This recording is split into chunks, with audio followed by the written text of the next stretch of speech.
akkuma haadha kee faarsitu dubartummaa beektee har'a maaliif nyaatta? Dubartiin takkuma haadhuma si deette.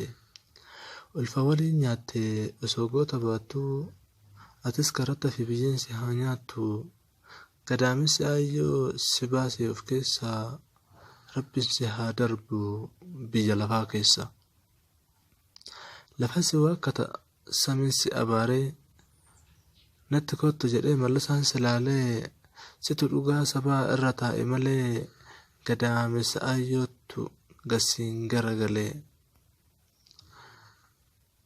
Ani of keessaa baasee si darbee alatti reeffa kan kee ammoo haa nyaattu allaattiin ilma kiyyanarraa hambifte alatti. Ani of keessaa baasee ala ishee si tufaa bitaa mirgaan ka'ee karaa sitti cufaa ilma na dhorgite ajjeeftee na jalaa mana siif qopheesse qeerroon lafa jalaan. Harma kiyya guufte harki kee haa cabu osoo qeerroon jiru dhugaan kiyyan dabu.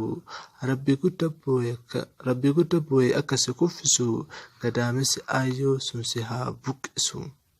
Atis ilma dhabii haa gogu garaan kee mallasaan si haa masii qabee bootaa kee garaa koo na gubde haa gogu garaan kee. Garaa koo na gubde haa gogu garaan kee.